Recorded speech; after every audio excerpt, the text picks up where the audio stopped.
Hello विद्यार्थी, कैसे हो? वेलकम। आपका पाठ नंबर 6 रासायनिक अभिक्रियाएं एवं उत्प्रेरक चल रहा था, जिसकी पिछली क्लास में मैंने आपके लिए द्रव्यमान संरक्षण के बारे में बताया। किसके बारे में समझाया था? द्रव्यमान संरक्षण के बारे में।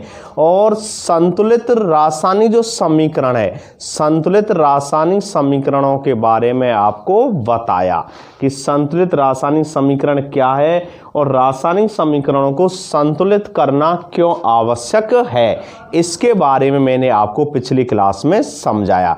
आज मैं आपका एक नया टॉपिक रासायनिक अभिक्रियाएं और रासायनिक अभिक्रियाओं के जो प्रकार थे उनके बारे में मैं आपको बता चुका हूं, लिखा भी चुका हूं। आज मैं रासायनिक अभिक्रियाएं प्रारंभ कर रहा हूं और पहली अभिक्रिया आपकी संयुग्मन अभिक्रिया। कौन सी है? संयुग्मन अभिक्रिया, जिसको हम योगशील अभिक्रिया भी कह देते हैं, संयोजन अभिक्रिया भी कह देते हैं। इसके बारे में मैं आपको समझाने जा रहा हूं। तो ध्यान देना प्रिय छात्र छात्राओं, अपना जो ध्यान है वो बिल्कुल बोर्ड की तरह आप फोकस करके और अच्छी तरह से समझना। तो देखिए प्रिय छात्र छात्राओं, पहले आप प्रश्न नोट कर लो, उसके बाद मैं उसकी व्याख्या करूंगा। तो देखिए इसमें जो प्रश्न बनता है, ध्यान देना, इसमें जो क्या बनता है, प्रश्न बनता है। प्रश्न नोट कर लेना कि संयुग्मन, आपकी बुक में इसका नाम संयुग्मन दे रखा है। इसके अलावा इसे योगशील भी कह देते हैं, इसके अलावा इसे संयोजन अभिक्रिया के नाम से भी जानते हैं। यानी इस अभिक्रिया के कई नाम हैं। आई बात समझ में? तो संयुग्मन अभिक्रिया, ध्यान देना, संयुग्मन अभिक्रिया किसे कहते हैं? संयुग्मन अभिक्रिया किसे कहते हैं? ठीक है ना, प्रश्न नोट कर लो पहले आप। संयुग्मन अभिक्रिया किसे कहते हैं? उदाहरण दीजिए। किसके द्वारा समझानी है? उदाहरण के द्वारा समझानी, यानी उदाहरण दीजिए। तो समझना, नोट करना। अब आप अपना लिखना, पहले प्रश्न को लिख लेना, उदाहरण दीजिए। उसके बाद मैं इसका आपको पहले एक्सप्लेन कर रहा हूं, पूरा समझा रहा हूं, उसके बाद इसको मैं आपको लिखाऊंगा, तब नोटबुक में लिखना। तो पहले आप समझो सिर्फ, ठीक है ना। प्रश्न आपका है संयुग्मन अभिक्रिया किसे कहते हैं? उदाहरण दीजिए। तो देखिए इस अभिक्रिया को हम संयोजन अभिक्रिया भी कह देते हैं। क्या कह देते हैं? संयोजन अभिक्रिया। योगशील अभिक्रिया के नाम से भी जानते हैं। इसे हम योगात्मक अभिक्रिया भी कह देते हैं। यानी इस अभिक्रिया के 3 नाम और हैं। एक नाम तो संयुग्मन आपकी बुक में लिखा हुआ है, इसके अलावा इसे योगशील भी कह देते हैं। प्रश्न ये भी आ सकता है भाई योगशील अभिक्रिया किसे कहते हैं, समझाइए। प्रश्न ये भी आ सकता है कि भाई संयोजन अभिक्रिया किसे कहते हैं, समझाइए। प्रश्न आपको इस प्रकार भी आ सकता है भाई योगात्मक अभिक्रिया किसे कहते हैं, समझाइए। प्रश्न किसी भी तरह से आ जाए, उनका उत्तर आपको एक ही देना है। तो देखिए ऐसी रासायनिक अभिक्रिया, ध्यान देना डेफिनेशन पर, ऐसी रासायनिक अभिक्रिया जिसमें 2 या 2 से अधिक, ऐसी रासायनिक अभिक्रिया जिसमें 2 या 2 से अधिक अभिकारक, ऐसी रासायनिक अभिक्रिया जिसमें 2 या 2 से अधिक अभिकारक संयोग करके, 2 या 2 से अधिक अभिकारक संयोग करके एकल उत्पाद बनाते हैं। क्या बनाते हैं? एकल उत्पाद बनाते हैं। उसे हम संयोजन या योगशील या योगात्मक या संयुग्मन अभिक्रिया कहते हैं। ध्यान देना, समझना, ऐसी रासायनिक अभिक्रिया जिसमें 2 या 2 से अधिक, ऐसी रासायनिक अभिक्रिया जिसमें 2 या 2 से अधिक अभिकारक, 2 या 2 से अधिक अभिकारक संयोग करके एक ही उत्पाद बनाते हैं या एकल उत्पाद बनाते हैं। अभिकारक के बारे में मैंने आपको बताया था, अभिकारक, क्रियाकारक या अभिकर्मक, एक ही मतलब होता है। जो किसी रासायनिक अभिक्रिया को क्या कराते हैं? प्रारंभ कराते हैं, या जो किसी रासायनिक अभिक्रिया में क्या लेते हैं? भाग लेते हैं। यानी भाग लेने वाले पदार्थों को हम अभिकारक या क्रियाकारक कहते हैं। और क्रिया के फलस्वरूप जो पदार्थ बनते हैं उन्हें हम उत्पाद या क्रियाफल या प्रोडक्ट के नाम से जानते हैं। तो देखिए संयोजन अभिक्रिया की एक विशेषता है कि इसमें बनने वाला जो उत्पाद है वो कैसा होगा? एक ही होगा, एकल उत्पाद होगा। कैसा उत्पाद होगा? एकल उत्पाद होगा। इसकी सबसे बड़ी विशेषता मान लीजिए आप, या इसका गुणधर्म मान लीजिए। तो डेफिनेशन पर ध्यान देना, ऐसी रासायनिक अभिक्रिया, ऐसी रासायनिक अभिक्रिया जिसमें 2 या 2 से अधिक, कितने, 2 या 2 से अधिक अभिकारक संयोग करके एक ही उत्पाद बनाते हैं। क्या बनाते हैं, एक ही उत्पाद बनाते हैं, उसे हम संयोजन अवक्रिया कहते हैं या संयुग्मन अवक्रिया कहते हैं या उसे योगशील अवक्रिया कहते हैं। आई बात समझ में। एक उदाहरण के द्वारा पहले समझो, अभी नोट नहीं करना है, केवल समझना है, लिखाऊंगा मैं बाद में, अभी पहले आप समझ लीजिए कि देखिए जैसे C+O2, C+O2 तो कितने अभिकारकों ने भाग लिया है, 2 अभिकारकों ने, कितने अभिकारकों ने भाग लिया है, 2। एक तो C है यानी कोले को क्या कर रहे हैं हम, जला रहे हैं। एक क्या है, ऑक्सीजन, यानी ऑक्सीजन के साथ क्या कर रहे हैं, कोले का दहन कर रहे हैं, तो क्या बनता है, CO2 बनता है। तो देखिए एकल उत्पाद बना है कि नहीं बना है, CO2 कैसा है, यहाँ पर एकल उत्पाद है। क्या है, एकल उत्पाद है। जबकि अभिकारक जो हैं, अभिकारक कितने हैं यहाँ पर, 2 हैं। कितने, 2। इसी प्रकार दूसरा उदाहरण देखिए कि मैग्नीशियम फीते का जो दहन करते हैं, मैग्नीशियम फीते का, मैग्नीशियम क्या होता है, Mg, क्या होता है, Mg, कि मैग्नीशियम फीते का क्या कर रहे हैं हम, दहन कर रहे हैं। और दहन का मतलब होता है कि ऑक्सीजन के साथ उसे क्या कर रहे हैं, जला रहे हैं। ऑक्सीजन के साथ क्या कर रहे हैं, उसे जला रहे हैं, ऑक्सीजन के साथ वो क्या करती है, क्रिया कर रहा है। तो Mg+O2 और अवक्रिया के बाद क्या बना रहा है, MgO, क्या बना रहा है, MgO, मैग्नीशियम ऑक्साइड। क्या बना रहा है, मैग्नीशियम ऑक्साइड। तो जो मैग्नीशियम ऑक्साइड है वो क्या एकल उत्पाद है कि नहीं है। तो देखिए ऐसी रासायनिक अवक्रिया, ध्यान देना डेफिनेशन, ऐसी रासायनिक अवक्रिया जिसमें 2 या 2 से अधिक, ऐसी रासायनिक अवक्रिया जिसमें 2 या 2 से अधिक अभिकारक, यानी 2 या 2 से अधिक अभिकारक या क्रियाकारक भी कह देते हैं इनको, अभिकर्मक के नाम से भी जानते हैं। तो ऐसी रासायनिक अवक्रिया जिसमें 2 या 2 से अधिक अभिकारक संयोग करके, क्या करके, संयोग करके या जुड़ के, क्यों, योगशील, योगशील का मतलब क्या होता है, जुड़ना। योगशील का शाब्दिक अर्थ क्या होता है, जुड़ना, या योगशील, संयोजन, योगात्मक, इनका शाब्दिक अर्थ क्या होता है, जुड़ना। तो यहां पर जुड़ रहे हैं कि नहीं जुड़ रहे हैं, Mg+O2 और क्या बना दिया, MgO, मैग्नीशियम ऑक्साइड बना दिया। C+O2 क्या बना दिया, CO2 बना दिया। क्या बना दिया, CO2, कार्बन डाइऑक्साइड। आई बात समझ में। तो मैग्नीशियम फीते का जब हम क्या करते हैं, दहन करते हैं, तो मैग्नीशियम ऑक्साइड का क्या होता है, निर्माण होता है। अब क्रिया बैलेंस देख लीजिए। बैलेंस का मतलब होता है कि जो अपना बायां पक्ष है, बायां पक्ष में किसको लिखते हैं हम, अभिकारकों को लिखते हैं, और दायां पक्ष कौन सा होता है, अपना क्रियाफल वाला होता है, उत्पाद वाला होता है दायां पक्ष। तो अपने दोनों पक्ष कैसे होने चाहिए, बराबर होने चाहिए, द्रव्यमान संरक्षण के नियम के अनुसार। द्रव्यमान संरक्षण के नियम के अनुसार अपने दोनों जो पक्ष हैं, यानी दोनों पक्ष हैं, दोनों पक्षों के जो प्रत्येक तत्व के जो परमाणु की संख्या है वो कैसे होनी चाहिए, समान होनी चाहिए। क्यों, दोनों पक्षों के जो प्रत्येक परमाणु संख्या जब समान होती है ना, तो क्या कहते हैं उसे संतुलित रासायनिक समीकरण कहते हैं। क्या कहते हैं, संतुलित रासायनिक समीकरण। ध्यान देना बच्चों, यदि, समझना इस बात को, यदि दोनों पक्षों में प्रत्येक तत्व के जो परमाणु संख्या कैसी, समान नहीं है, कैसी नहीं है, समान नहीं है, तो उसे हम क्या कह देते हैं, असंतुलित रासायनिक समीकरण कहते हैं। क्या कहते हैं उसे, असंतुलित रासायनिक समीकरण। और असंतुलित रासायनिक समीकरण को हिट एंड ट्रायल विधि के द्वारा क्या किया जाता है, संतुलित किया जाता है। हिट एंड ट्रायल विधि, जिसे अनुमान विधि भी कहते हैं। क्या कहते हैं, अनुमान विधि, हिट एंड ट्रायल विधि। यानी जो असंतुलित समीकरण है, यानी जो अनबैलेंस समीकरण है, उनको संतुलित करने का कार्य करती है विधि। कौन सी, हिट एंड ट्रायल विधि, जिसका एक दूसरा नाम या शाब्दिक जिसका अर्थ होता है अनुमान विधि भी बोल देते हैं। तो देखिए Mg+O2 और क्या बना रहे हैं, MgO। तो देखते हैं कि LHS और जो RHS दोनों पक्ष हैं वो बराबर हैं कि नहीं है। तो देखिए इधर क्रियाकारक में Mg कितना है, 1, उत्पाद में भी Mg कितना है, 1। इधर देखिए क्रियाकारक में ऑक्सीजन के कितने, ऑक्सीजन जो है, ऑक्सीजन कितने परमाणु हैं, 2, और इधर उत्पाद में ऑक्सीजन का परमाणु कितना, 1। इसका मतलब यह जो समीकरण है कैसा है, असंतुलित समीकरण है। तो उसको क्या करना है, बैलेंस करना है। तो देखिए इधर ऑक्सीजन कितनी है, 1, और इधर ऑक्सीजन कितनी है, 2। तो ऐसी संख्या से, क्योंकि मैंने बताया था हिट एंड ट्रायल विधि की क्या विशेषता होती है, हिट एंड ट्रायल विधि की यह विशेषता होती है कि इसमें सबसे छोटी से छोटी संख्या के, सबसे छोटी से छोटी संख्या के पूर्णांक के गुणज का उपयोग किया जाता है, यानी सबसे छोटी से छोटी संख्या के पूर्णांक के गुणज का उपयोग किया जाता है।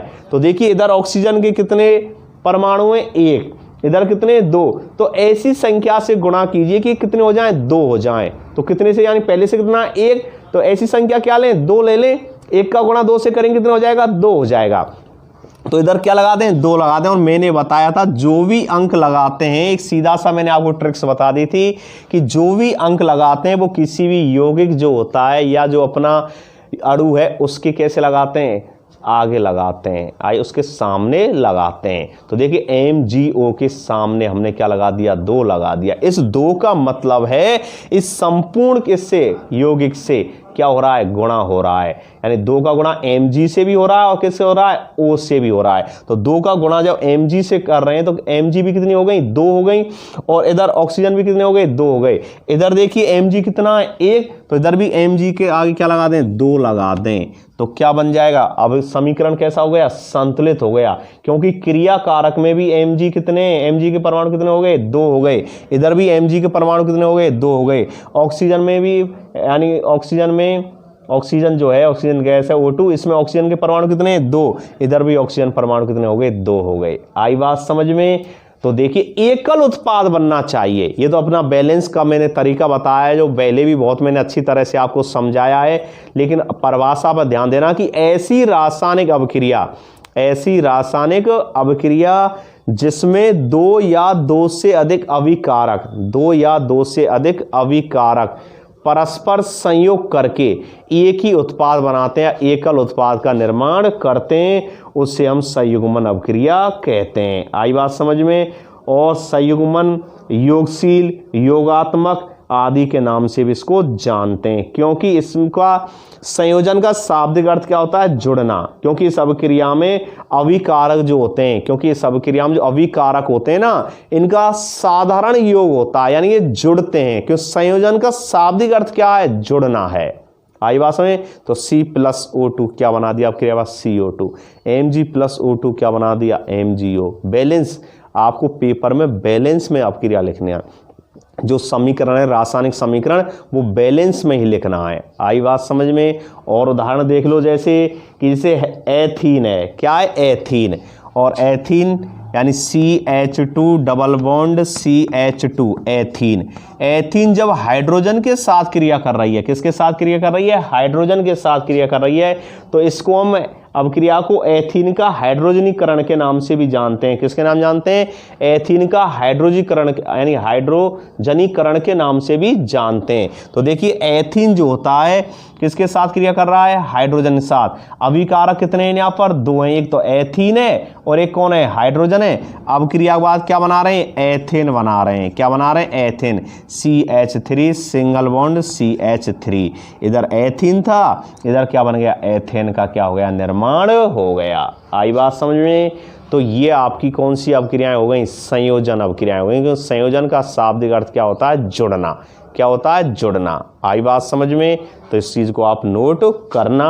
अब मैं आपको इसको अभिक्रिया को नोट करा देता हूं, तो इसको लिखिए, ठीक है ना। प्रश्न मैंने आपको लिखा दिया है पहले ही कि संयुग्मन अभिक्रिया किसे कहते हैं, उदाहरण दीजिए। संयुग्मन अभिक्रिया किसे कहते हैं, उदाहरण दीजिए। ये आपका प्रश्न है और इसको नोट कर लो इसका आंसर।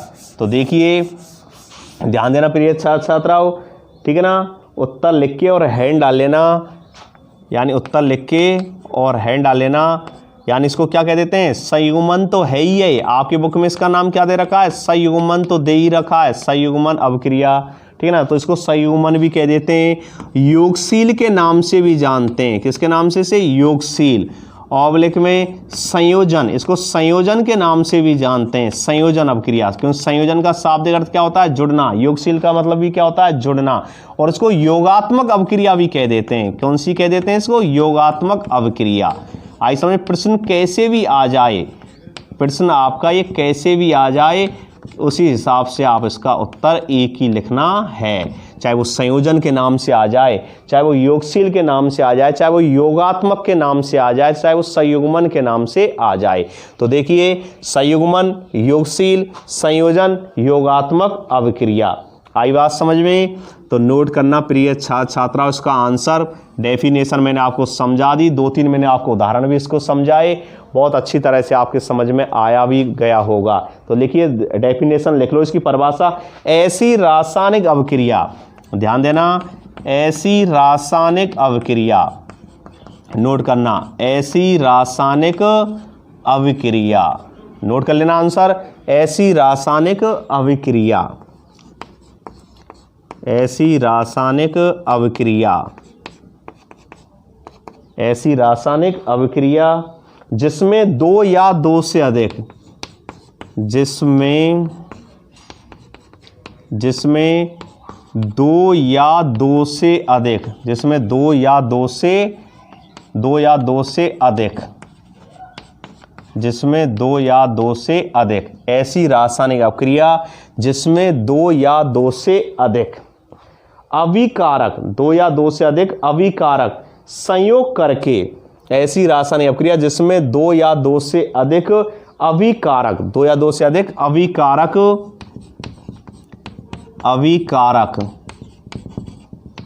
अभिकारक संयोग करके, अभिकारक क्या करके, संयोग करके, संयोग का अर्थ भी क्या होता है, जुड़ना ही होता है, योग ही होता है, अभिकारक संयोग करके एक ही उत्पाद बनाते हैं, संयोग करके एक ही उत्पाद बनाते हैं। आई बात समझ में?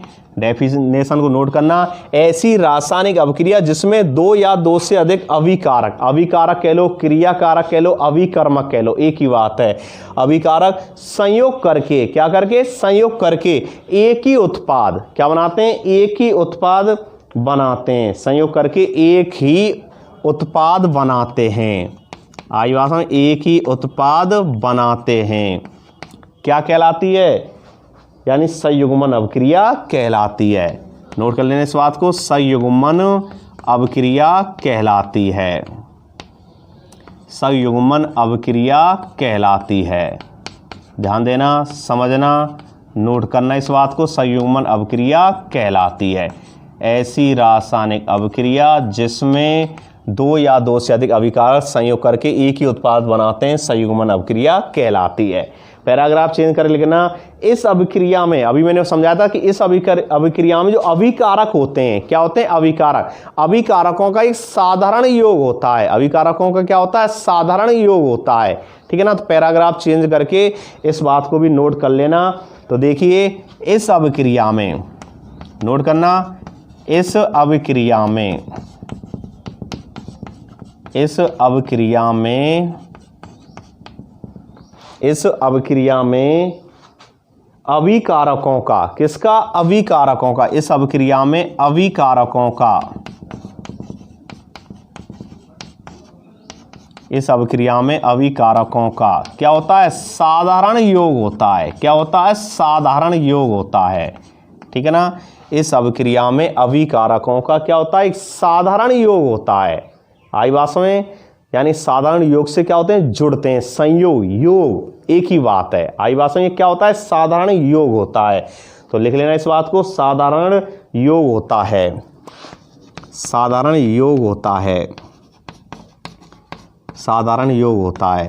इसलिए क्या कह देते हैं इसको, क्या कह देते हैं, इसलिए इसे संयोजन, योगशील, योगात्मक अभिक्रिया भी कहते हैं। लिख लेना, इसलिए इसे, इसलिए इसे, इसलिए इसे योगात्मक, इसलिए इसे योगात्मक कौमा योगशील, योगात्मक योगशील कौमा संयोजन, ऑब्लिक लगा के लिख लेना, योगशील, योगात्मक, संयोजन, क्या कह देते हैं इसे, संयोजन, ठीक है ना। संयोजन, संयोजन अभिक्रिया भी कहते हैं, संयोजन अभिक्रिया भी कहते हैं। नोट कर लेना इस बात को, अभिक्रिया भी कहते हैं, अभिक्रिया भी कहते हैं, कहते हैं। आई बात समझे, अभिक्रिया भी कहते हैं। अब इसको मैं उदाहरण के द्वारा आपको समझा रहा हूं, इसके मैं उदाहरण बता रहा हूं आपके लिए।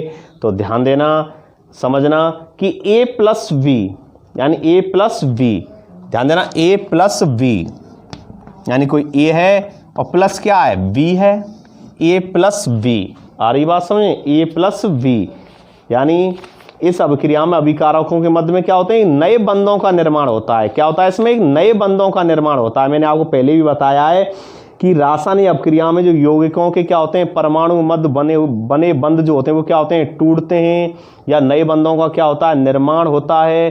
तो कहीं बंध क्या होते हैं, टूटते हैं, और कहीं बंध क्या होते हैं, जुड़ते हैं। लेकिन जो संयोजन अभिक्रिया है इसमें बंध क्या होते हैं, बंधते हैं। नए बंध जो होते हैं, बॉन्ड होते हैं, वो क्या होते हैं, बनते हैं। आई समझे, ए प्लस बी, और क्या बना देते हैं अभिक्रिया के बाद, ए वी बना देते हैं। क्या बना देते हैं, ए वी, यानी एकल उत्पाद। क्या बना देते हैं, एकल उत्पाद, क्योंकि विशेषता इस अभिक्रिया, गुणधर्म है इसका कि ऐसी रासायनिक अभिक्रिया जिसमें दो या दो से अधिक अभिकारक संयोग करके क्या बना देते हैं, एक ही उत्पाद बनाते हैं, उसे हम क्या कह देते हैं, संयुग्मन अभिक्रिया कहते हैं, या संयुग्मन अभिक्रिया कहलाती है। तो ए प्लस बी, और अभिक्रिया बाद क्या बना रहे हैं, ए बी। आई बात समझ में। अब इसके कुछ उदाहरण हैं, तो देखिए नंबर 1 कोले का क्या है, दहन है, ठीक है ना। उदाहरणों में लिख लेना, नंबर 1 कोले का क्या है, दहन। तो देखिए कोले का दहन का उदाहरण कई बार आपको आया है। तो देखिए C+O2 क्या बना रहे हैं, एकल उत्पाद के रूप में CO2 बना रहे हैं। क्या बना रहे हैं, CO2।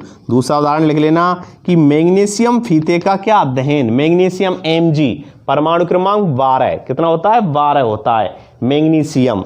तो लिख लेना इसको, मैग्नीशियम का दहन, मैग्नीशियम का दहन। और इसमें लिख लेना Mg+O2 क्या बना देता है, MgO, मैग्नीशियम ऑक्साइड। क्या बना देता है, magnesium oxide, magnesium oxide, MgO, magnesium oxide, magnesium oxide. और वैलेंस के लिए इधर क्या लगा देंगे, 2 लगा देना, और इधर भी उत्पाद में भी क्या लगा देंगे, 2 लगा देंगे। रासायनिक अभिक्रिया कैसे हो गई, संतुलित हो गई। कैसे हो गई, संतुलित, बैलेंस में हो गई, ठीक है ना। नंबर 3 उदाहरण और लिख लेना इसमें कि एथीन का हाइड्रोजनीकरण, यानी सीधा भी लिख सकते हैं लेकिन मैं बता रहा हूं एथीन का हाइड्रोजनीकरण, यानी एथीन जब हाइड्रोजन के साथ क्रिया करती है तो क्या बना देती है, क्या बना देती है, ये बना देती है एथेन। तो ये क्या हो गया, एथीन का हाइड्रोजनीकरण। और एथीन के हाइड्रोजनीकरण की अभिक्रिया आप लिख लेना नीचे, CH2 double bond CH2 plus H2, और अभिक्रिया के बाद क्या बना रहे हैं, CH3 सिंगल बॉन्ड CH3। तो इसको क्या बोल देते हैं, एथेन। क्या है, एथेन। आई बात समझ, क्या है, एथेन। लिख लेना कोष्टक में, एथेन है। और ये क्या है, ethene, CH2 double bond CH2 क्या हो गई, एथीन। तो एथीन का हाइड्रोजनीकरण, एथीन का हाइड्रोजनीकरण का मतलब है एथीन जब हाइड्रोजन के साथ क्रिया करती है तो क्या बना देती है, एथेन। बना क्या रही है, वो एकल उत्पाद बना रही है, एक ही उत्पाद का क्या कर रही है, निर्माण कर रही है, एक उत्पाद का निर्माण कर देती है। आई बात समझ में। ये इसके अलावा जल का उदाहरण भी है, जल का निर्माण भी आप जानते हैं, H2+O2 और क्या बनाते हैं, H2O, क्योंकि आप जानते हैं जल का जो निर्माण होता है वो हाइड्रोजन और किसके, ऑक्सीजन के परस्पर किससे होता है, संयोग से होता है। तो आपकी ये हो गई कौन सी अभिक्रिया, संयुग्मन अभिक्रिया। कौन सी अभिक्रिया हो गई, संयुग्मन अभिक्रिया। आई बात समझे। संयुग्मन अभिक्रिया जिसको हम योगशील अभिक्रिया भी कह देते हैं, संयोजन के नाम से भी जानते हैं, योगात्मक अभिक्रिया के नाम से भी जानते हैं। और सामान्यतः सीधी सी बात है, संयोजन जो है, योगशील अभिक्रिया है, इनका जो शाब्दिक अर्थ है वो होता है जुड़ना। क्या होता है, जुड़ना। तो ऐसी रासायनिक अभिक्रिया जिसमें 2 या 2 से अधिक अभिकारक संयोग करके एक ही उत्पाद बनाते हैं, संयुग्मन अभिक्रिया कहलाती है। और इस अभिक्रिया में अभिकारकों का क्या होता है, साधारण योग होता है, इसलिए इसे योगात्मक, योगशील, इसके अलावा संयोजन अभिक्रिया भी कहते हैं। आई समझे। और इसके उदाहरण है A+B, एक सामान्य उदाहरण सिंपल दिया है मैंने, A+B और क्या बना देते हैं, A भी बना देते हैं। और ये 3 मैंने उदाहरण देकर आपको इनको समझाया। तो 3 उदाहरण मैंने आपको बताए। नंबर 1 कोले का दहन, यानी एकल उत्पाद बनना चाहिए, सबसे बड़ी बात है इसमें।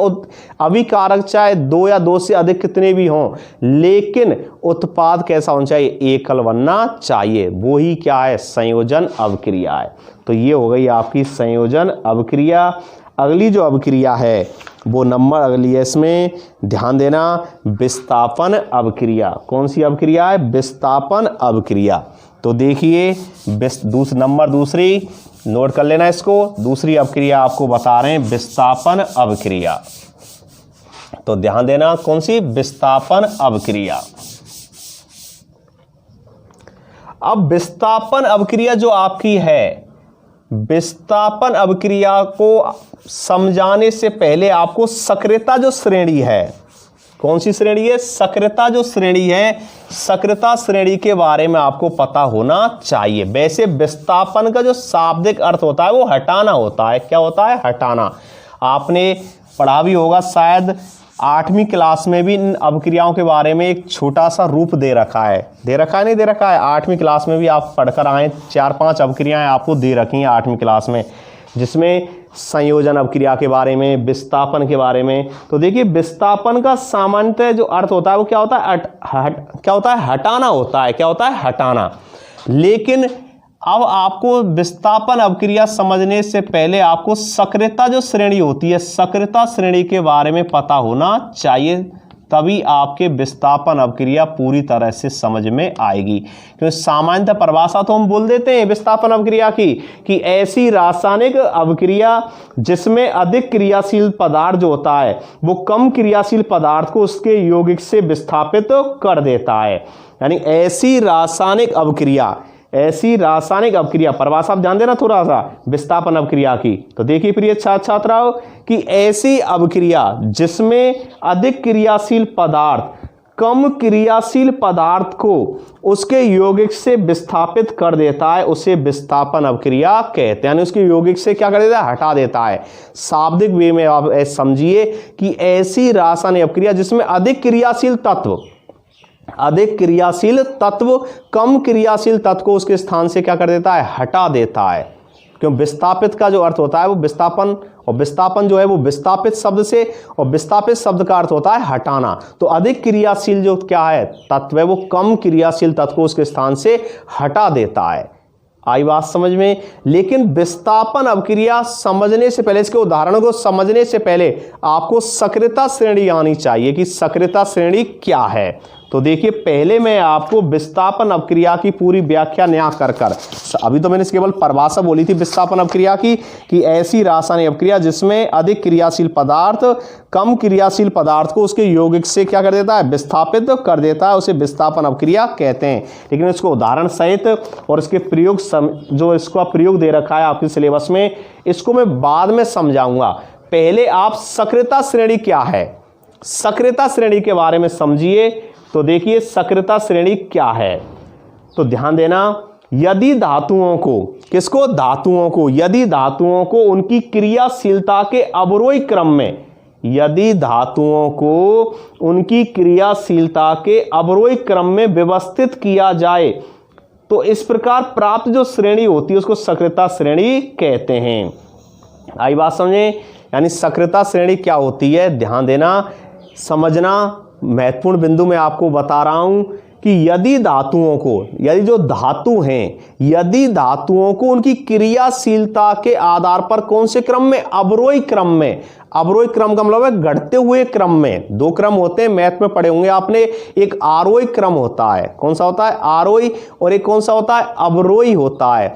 आरोही क्रम का मतलब होता है बढ़ता हुआ क्रम, जैसे 1 2 3 4 5 ऐसे आप बढ़ते हो जा रहे हैं तो कौन सा क्रम है? वो आरोही क्रम। लेकिन जैसे उदाहरण के लिए आप 100 99 98 97 96 इस तरह आप घट रहे हैं तो वो कौन सा क्रम हो गया? वो अवरोही क्रम हो गया। कौन सा क्रम हो गया? अवरोही। तो मैथ में आपने दो क्रम पढ़े होंगे, आरोही और अवरोही। आरोही क्रम का अर्थ बढ़ता हुआ क्रम, अवरोही क्रम का अर्थ घटता हुआ। तो सक्रियता श्रेणी क्या होती है? डेफिनेशन पर ध्यान देना प्रिय छात्राओं कि यदि धातुओं को, ये जो धातु हैं, यदि धातुओं को उनकी क्रियाशीलता के, यदि धातुओं को उनकी क्रियाशीलता के अवरोही क्रम में, कौन से क्रम में? अवरोही क्रम में व्यवस्थित करते हैं तो जो हमें क्रम प्राप्त होता है उसे हम सक्रियता श्रेणी कहते हैं। आई बात समझ में? तो देखिए पहले मैं इसको आपको लिखा देता हूँ इस डेफिनेशन को। यदि धातुओं को उनकी क्रियाशीलता के अवरोही क्रम में व्यवस्थित किया जाए तो इस प्रकार प्राप्त श्रेणी को हम क्या कहते हैं? सक्रियता श्रेणी कहते हैं। आई बात समझ में? और कुछ महत्वपूर्ण तत्वों की मैं आपको सक्रियता श्रेणी में स्थिति को प्रदर्शित भी करूंगा। तो पहले प्रश्न नोट कर लो आप। प्रश्न क्या है इसका? प्रश्न बनता है इसमें, ध्यान देना, नोट करो प्रश्न को। सक्रियता श्रेणी किसे कहते हैं? विस्थापन अपक्रिया भी बाद में समझ में आएगी जब सक्रियता श्रेणी आपकी समझ में आ जाएगी। तो ध्यान देना, सक्रियता श्रेणी किसे कहते हैं? सक्रियता श्रेणी किसे कहते हैं?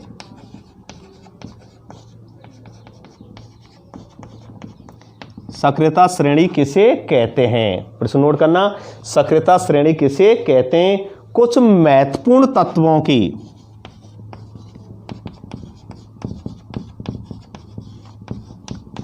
कुछ महत्वपूर्ण तत्वों की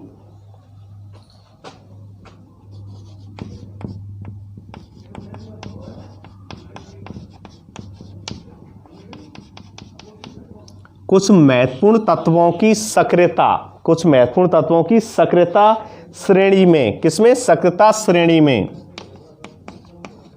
सक्रियता श्रेणी में स्थिति को क्या करना है? प्रदर्शित करना है। सक्रियता श्रेणी में स्थिति को प्रदर्शित कीजिए। सक्रियता श्रेणी में स्थिति को प्रदर्शित कीजिए, प्रदर्शित कीजिए। सक्रियता श्रेणी किसे कहते हैं? कुछ महत्वपूर्ण तत्वों की जो सक्रियता श्रेणी में स्थिति को क्या करना है? प्रदर्शित करना है। उनकी स्थिति को हमें क्या करना है? दर्शाना है। तो देखिए पहले मैंने इसको अभी आपको डेफिनेशन बताई सक्रियता श्रेणी की। तो पहले सक्रियता श्रेणी की क्या लिख लीजिए आप? परिभाषा लिख लीजिए भाई, सक्रियता श्रेणी कहते किसे हैं। तो देखिए अभी मैंने आपको सक्रियता श्रेणी के बारे में समझाया, तो नोट कीजिए डेफिनेशन। यदि धातुओं को, किसको? धातुओं को, यदि धातुओं को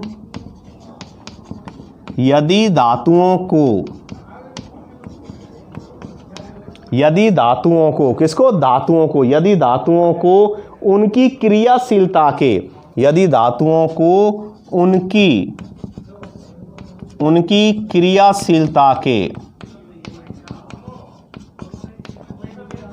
क्रियाशीलता के यदि धातुओं को उनकी क्रियाशीलता के, कौन से? क्रियाशीलता जो होती है, यदि धातुओं उनकी क्रियाशीलता के अवरोही क्रम में, कौन से क्रम में प्रिय छात्राओं? अवरोही क्रम में, ध्यान देना, अवरोही क्रम में। अवरोही क्रम मैंने अभी बताया, घटता हुआ क्रम, अवरोही क्रम। आइए समझें कौन से? अवरोही क्रम में। आ रही बात समझ? कौन से क्रम में? अवरोही क्रम में, ठीक है ना। अवरोही क्रम में, अवरोही क्रम में, अवरोही क्रम में व्यवस्थित किया जाए, अवरोही क्रम में व्यवस्थित किया जाए,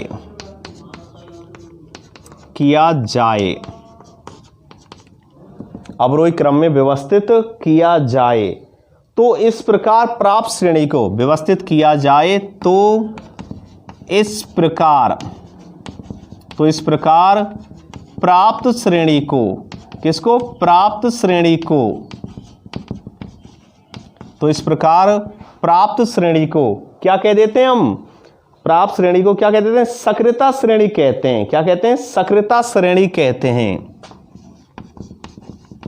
प्राप्त श्रेणी को सक्रियता श्रेणी कहते हैं।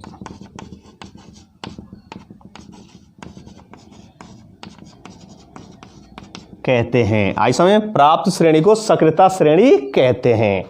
अब देखिए कुछ पैराग्राफ चेंज कर लिख लेना। कुछ धातुओं का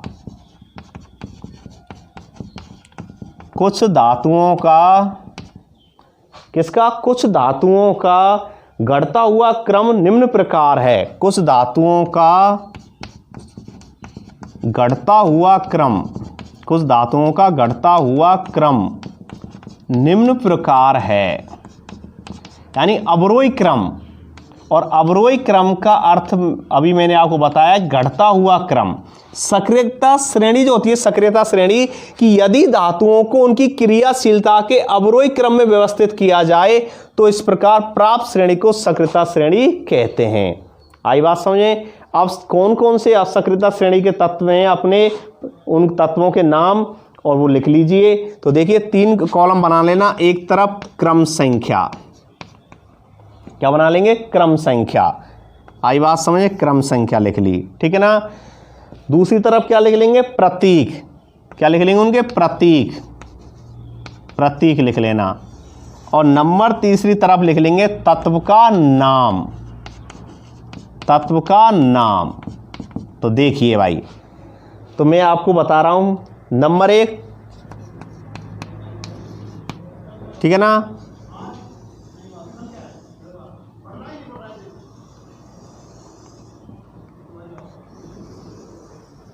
तो देखिए नंबर 1 क्या है, नंबर 1 है पोटेशियम, के। पोटेशियम प्रतीक क्या होता है, के, तो के पोटेशियम, पोटेशियम। दूसरा कौन सा है, Na, sodium. Number 1 potassium, number दूसरा सोडियम। नंबर तीसरा हो गया कैल्शियम, Ca। कौन सा हो गया, कैल्शियम। याद करनी है आपको, ये कंप्लीट याद कर लेना आज, तभी आपके विस्थापन अपक्रिया कल समझ में आएगी। तो देखिए पहले पर कौन, पोटेशियम, के, Na सोडियम, Ca कैल्शियम, फिर है अपनी Mg मैग्नीशियम, मैग्नीशियम,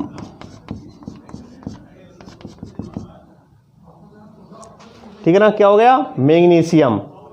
फिर है अपना एल्युमिनियम, कौन सा है, एल्युमिनियम, ठीक है ना, कौन सी होती है, एल्युमिनियम, एल्युमिनियम। फिर है अपना जिंक, यानी एल्युमिनियम, लिख लेना इसका नाम, एल्यूमिनियम, एल्यूमिनियम, एल्यूमिनियम, ठीक है ना, एल्यूमिनियम है ये, सही बना देता हूं इस मात्रा को, कंफ्यूज से हो रहे होंगे आप, एल्यूमिनियम,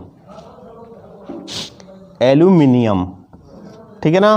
कितने हो गए, 4, 5। थोड़ा सा लाइन खींच देता हूँ, आप कंफ्यूज नहीं हो इस वजह से, क्योंकि सीधा आप लिख रहे हैं। अगला है इसमें नंबर 6 जो है अपना, ध्यान देना, नंबर 6 अगला, यानी कनाका मांगे अल्टो, कनाका मांगे अल्टो, जेन, Zn, ठीक है ना, Zn,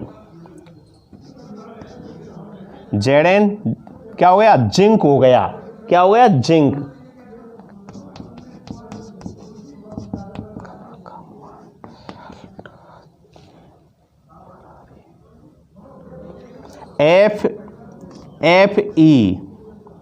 Fe किसका, आयरन का, लोहा।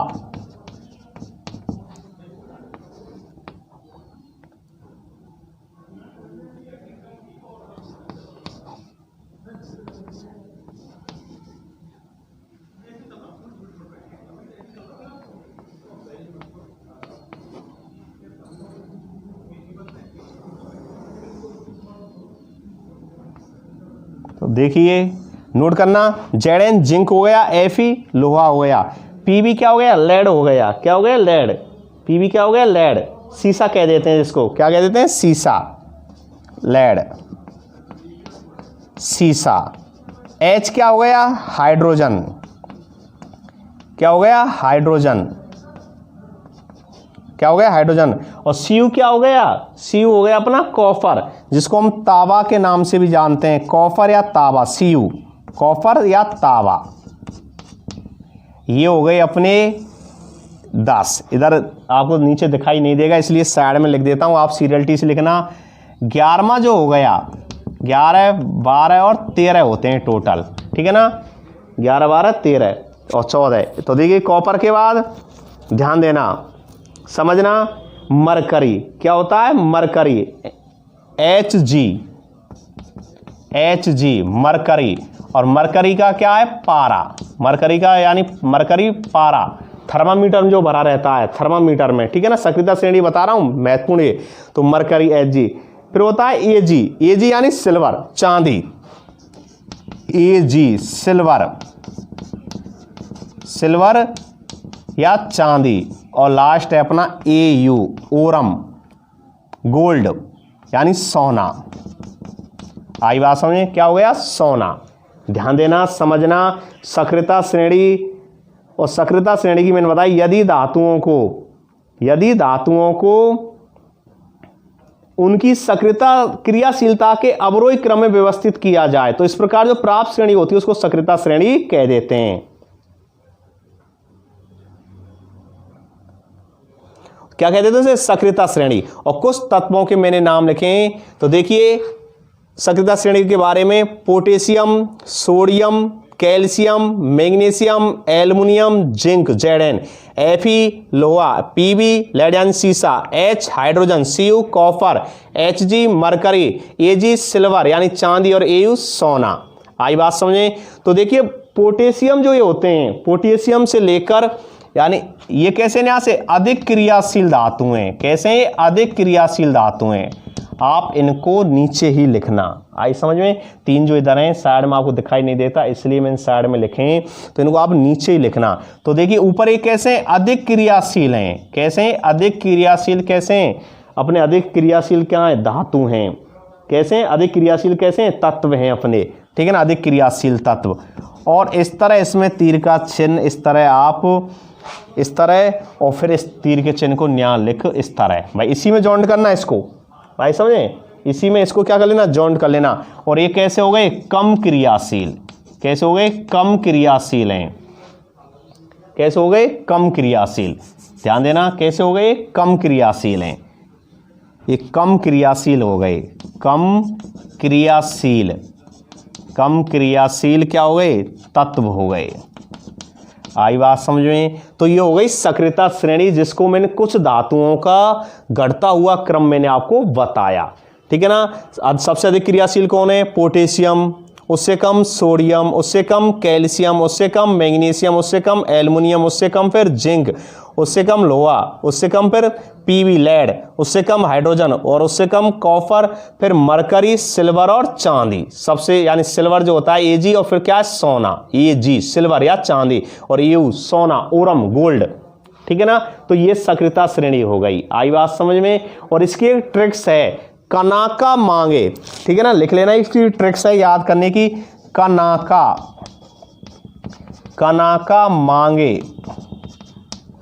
कनाका मांगे, याद हो जाएगा ट्रिक्स से। कनाका मांगे, अल्टो, जैन, फरारी, फरारी, प्रभु हैं क्या, प्रभु हैं क्या, हजूर आज आओ, हजूर आज आओ। इसकी एक ट्रिक्स है सक्रियता श्रेणी की। तो देखिए एक ट्रिक्स है याद करने का, कैसे याद करते हैं? कनाका मांगे, अल्टो, जैन, फरारी, प्रभु हैं क्या, हजूर आज आओ। कनाका, कैसे? के का, ना, NA, कना का, CA, मांगे, MG, Alto AL, Jain ZN, Ferrari FE, प्रभु PV, P और V है H, क्या? CU कॉपर, ठीक है ना, है हजूर HG, आयरन S से, और जा किसे? G से, HG आज, AG आओ, AU ओरम, AU यानी आ से आ ओ, AU। तो ये ट्रिक्स है, इससे आप याद कर लेना, कहीं साइड में इसको आप लिख लेना। ये सक्रियता श्रेणी की ये देसी ट्रिक्स है मेरे द्वारा बनाई हुई, ठीक है ना। आप इसको याद कर लेना बनाने, यानी कनाका का, सी कनाका मांगे, अल्टो, जैन, फरारी, प्रभु हैं क्या, हजूर आज आओ। आई बात समझ में? कनाका, का ना का से के, ना NA, का ना का, CA, मांगे, MG, Alto AL, Jain ZN, Ferrari FE, प्रभु PV, है H, CU क्या से? CU, हजूर HG, आज AG, और आओ AU सोना, ठीक है ना। इसको आप याद कर लेना। सक्रियता श्रेणी जब आपको याद हो जाएगी तब आपको हम कल विस्थापन अभिक्रिया के बारे में बताएंगे। किसके बारे में बताएंगे? विस्थापन अवक्रिया के बारे में कि भाई विस्थापन अवक्रिया किसे कहते हैं, क्योंकि विस्थापन अवक्रिया में क्या होता है, अधिक क्रियाशील जो तत्व हैं वो इन कम क्रियाशील तत्वों को क्या करेंगे, उनके स्थान से हटाएंगे। तो इनके बारे में हम आपको कल समझाएंगे, तो ध्यान देना, नोट कर लेना इनको, कल इसके बारे में बताएंगे विस्थापन अवक्रिया। तो इसको आप याद कर लेना आज ही कंप्लीट, तभी विस्थापन अवक्रिया समझ में आएगी। तो कल मिलते हैं नए टॉपिक विस्थापन के साथ, विस्थापन अवक्रिया के साथ। Thanks, okay.